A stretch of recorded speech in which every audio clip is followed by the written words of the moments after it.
buenos días y ya le damos la bienvenida a Milton Romani, embajador permanente de nuestro país ante la OEA, de visita en este momento por Montevideo. Bienvenido, un gusto recibirlo. Bueno, un gusto estar acá con ustedes compartiendo ideas y sentimientos. Romani, ¿qué es exactamente ser embajador permanente de Uruguay ante la OEA?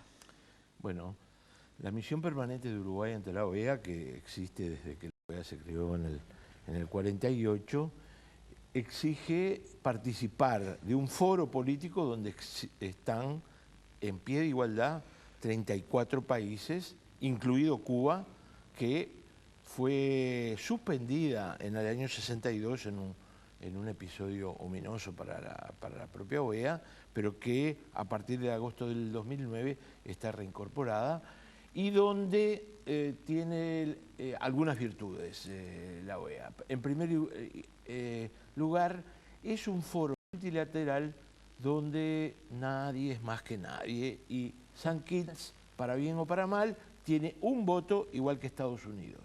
Tiene, además, el mérito de que es un lugar donde América Latina se sienta con Canadá y con Estados Unidos para discutir múltiples temas. Es un foro político, de discusión política y de algunos temas como derechos humanos. Existe la Comisión Interamericana de Derechos Humanos y existe la Corte Interamericana y existe la convención que todos hemos firmado, que ha sido un gran recurso contra el autoritarismo, el terrorismo de Estado, las violaciones de derechos humanos, y donde Uruguay ha tenido una participación destacada. Existen también unos componentes vinculados al tema drogas, al tema de seguridad ciudadana, y se construyen normas interamericanas que nos obligan a todos los países. Alguno de los oyentes dirá, ¿y todo eso para qué me sirve si la hierba está a 120 kilos? Bien, pero una cosa es una cosa y otra cosa es otra cosa. Y Uruguay tiene en la participación y en el destaque de ciertos valores democráticos, como esta de los derechos humanos, Uruguay fue uno de los países que, siendo condenado por la Corte, cumplió con la sentencia. Y eso... Sí, recordémosle a los televidentes que Uruguay perdió por el caso María Claudia García de Gelman, Macarena Gelman. Por este caso, el Estado uruguayo se hizo responsable de su desaparición y por eso perdió en definitiva el juicio y debe responder. Y usted dice, bueno, se hizo cargo de esa responsabilidad de tener que responder efectivamente. Perdió ese juicio, pero a nuestro entender ganó en materia de derechos porque avanzamos en un tema muy complejo que el Sistema Interamericano de Derechos Humanos fue una especie de alter ego que dijo, no, eso no puede ser, tiene que ser por este camino, y para eso sirven justamente los sistemas extranacionales que nosotros aceptamos. Hay una cesión de soberanía por la cual se acepta que haya organismos como la Corte Penal o como la Corte Interamericana, donde lauden en aquellos temas que a veces quedan bloqueados en el país y donde hay ciudadanos que pierden una porción importante de derechos. Por lo tanto, recurren a eso. Respecto al tema precisamente del proyecto de ley que hoy está en el Parlamento y que es la legalización de la venta de cannabis, un tema que ha llamado la atención en la Organización de Estados Americanos. Ha estado aquí el secretario general, el chileno Miguel Insulza, ha dado su apoyo a Uruguay en cuanto a esta iniciativa, una iniciativa que está bien vista por muchos países y con cautela, se puede decir también por muchos otros.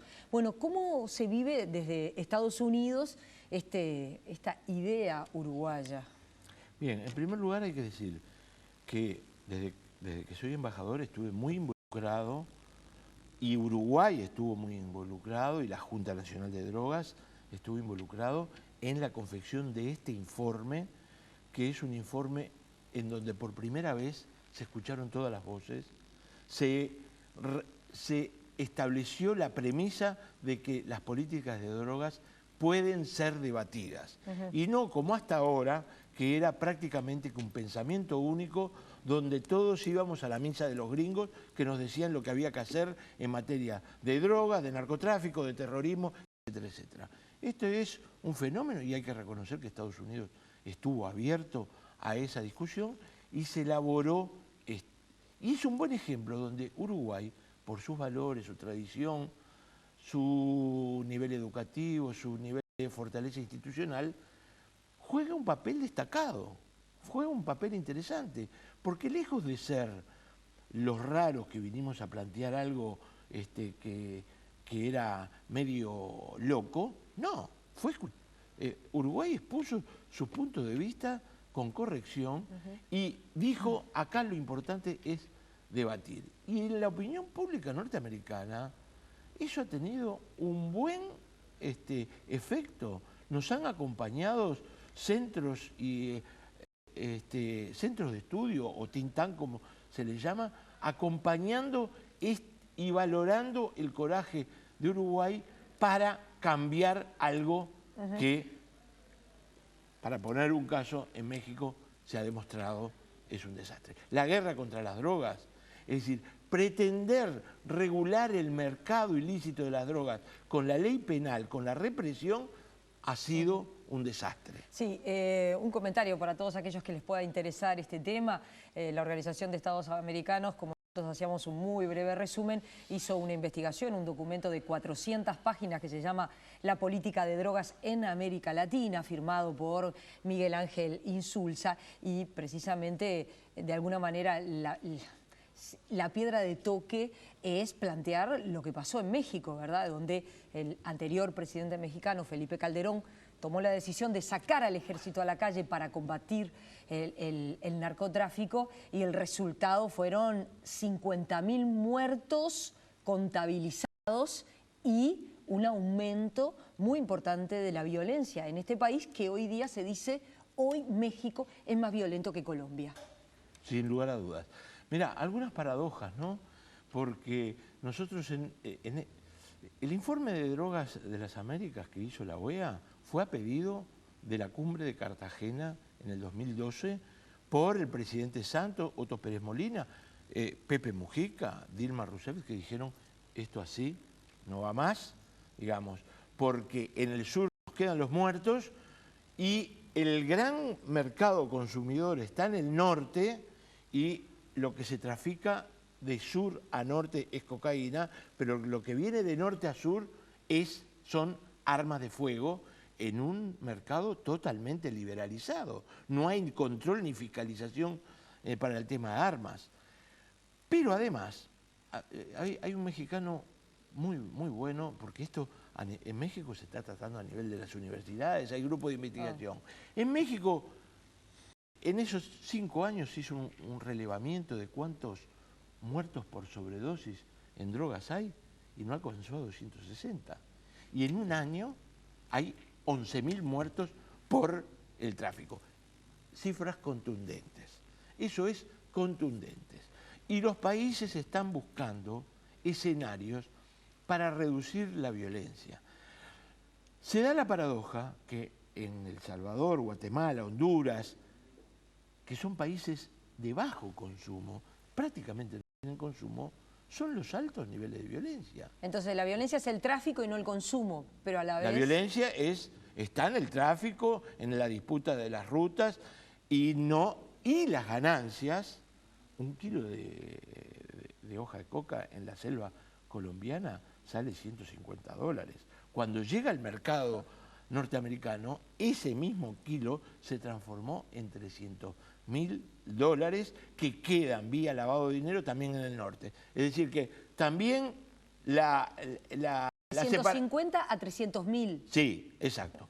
Por lo tanto, nosotros incautamos, y hay que incautar y hay que reprimir. Eso no está en discusión. El tema es que lo tengamos como única herramienta, porque el bajo costo de producción hace que en el 2010 se incautó la mitad de la producción de cocaína, un récord total, porque en general se incauta el 15, el 20, el 23% de lo que realmente se distribuye. Y el fenómeno no paró. ¿Por qué no para? Porque los costos de producción son muy bajos, ¿no? La cadena de ganancia está después, cuando llegan a los mercados consumidores. Cuando venimos a nuestro país y vemos este proyecto de ley, pienso también lo que ha dicho el subsecretario del Ministerio del Interior, Jorge Vázquez, que ha señalado, sin embargo, que a su criterio la sociedad uruguaya no está preparada para un proyecto que prevé la regularización de la venta del cannabis, de la marihuana. Y ese también es el tema, si esta instrumentación cuán importante es y si la sociedad uruguaya está preparada, si pensamos que hay una encuesta de la empresa Cifra que dice que el 66% de los uruguayos dice que no.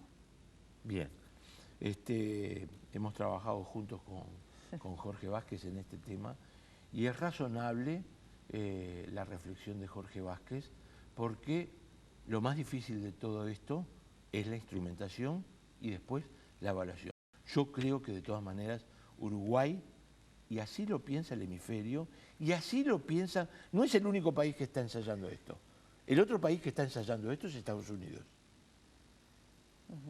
En el estado de Colorado y de Washington. Pero hay 2 países en el mundo que están ensayando la regulación del mercado de drogas. Y yo creo que es un camino que hay que recorrer, que es muy difícil la instrumentación, pero que hay que asumirla, y creo que es de los mejores países por sus valores, su tradición democrática, porque hay un Estado que es fuerte y es confiable para el ciudadano, donde se puede hacer. La opinión pública es un elemento a tener en cuenta. Yo me pregunto, ¿cuál estado de opinión existía antes del matrimonio igualitario? No las conozco, pero estoy seguro que no debían ser muy altas. Hoy en día, después que está la ley y después que vemos de que se trata de un aspecto que tiene que ver no solamente con los derechos, sino con el amor de las personas, lo empezamos a normatizar y decir, bueno, eso está bien. Espera, sí. Déjame, porque con el tema del aborto tuvimos también una polémica muy grande, ¿verdad? Ahora, después que está instrumentado el tema de la interrupción voluntaria, tenemos las evaluaciones. Y la evaluación dice que no ha habido una sola mujer que murió por maniobras clandestinas, y lo que algunos afirmaban de que todas las mujeres iban a ir en bandada a hacerse abortos, no se ha confirmado, porque ninguna mujer ni nadie quiere hacerse el aborto. Entonces, ahora, después de instrumentado, lo podemos evaluar. Y yo creo, y estoy de acuerdo con el presidente Mujica, vamos a instrumentarlo, vamos a evaluarlo. Si nos equivocamos, bueno, es una experiencia que no la tiene nadie en el mundo. ¿Por qué? Porque hace 100 años que se trata de regular esto de otra manera. Cuando el presidente José Mujica ahora recientemente estuvo en Estados Unidos, se reunió con George Soros. Allí Soros dijo, bueno, que le interesó este proyecto de ley uruguayo, dijo que Uruguay podía ser un buen laboratorio. Y aquí la lectura que se hizo por parte de la oposición política, que es peligroso que desde Estados Unidos se vea a Uruguay como un laboratorio en un tema tan complejo. Si eso nos hace más independientes o en realidad nos hace más dependientes. Sean ustedes el laboratorio y si les va mal, que el que pague los platos rotos sea la población uruguaya y no nosotros. Nunca lo había pensado así.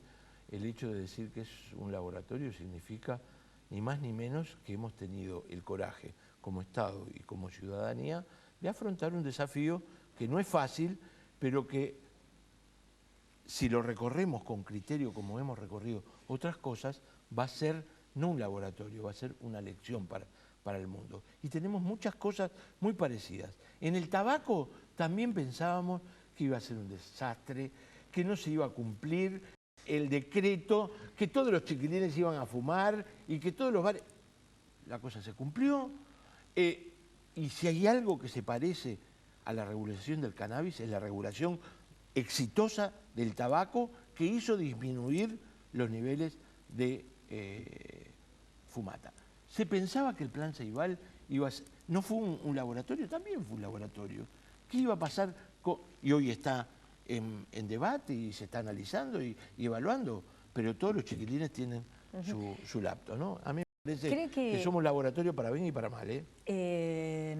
El expresidente Tabaré Vázquez señala que en realidad no solo con la marihuana habría que ir por ese camino, sino que intentar regular el mercado de todas las drogas, no solo la marihuana. ¿Podría ser posible o habría que ir paso a paso, empezar de pronto con la marihuana? Yo creo, hay una confusión en esto. El presidente Tabaré Vázquez lo dijo muy bien en un reportaje. Cuando uno menciona la palabra droga, que está cargadísima, siempre piensa en lo malo. Y es verdad que hay drogas que hacen daño y muchos daños y ya están legalizadas, no muy bien reguladas, como el alcohol, por ejemplo, ¿no? No muy bien reguladas. Insisto en que yo sé que el gobierno está haciendo ahora un nuevo intento y hay que apoyarlo. Pero las drogas hacen daño y por eso es importante regularlas con eficacia y eficiencia atados a derechos. Pero no todas las drogas hacen mal. Los opiáceos, el opio, la morfina, tiene grandes beneficios. Ha sido un gran descubrimiento para la humanidad. Y la propia Convención y la JIFE cuidan de que eso que hace bien llegue correctamente, porque el sistema prohibicionista, como prohíbe todo, y me lo pueden decir los que están en cuidados paliativos y los que están combatiendo el dolor, lo difícil que es el manejo de los calmantes de dolor, que son un gran beneficio para la humanidad. Por lo tanto, todo depende de la regulación. Y también le digo que los psicofármacos, que también tendrían que estar, es una droga. La clave de esto es la instrumentación del sistema. Sí, es un mecanismo de regulación que tiene que ser eficaz, eficiente, que hay que educar mucho y hay que decir qué es lo que hace mal y lo que no hace mal, porque también en materia de prevención somos mal educadores, digamos. Decir que la droga es un cuco que hace todo mal y que te mata a los 6 meses es una mala educación. No se educa solamente con el cuco, se educa también con la prevención y se educa también regulando correctamente las cosas. Milton Romani, gracias por haber venido esta mañana, un gusto recibirlo. Gracias a ustedes. Nosotros seguimos con más InfoTNU.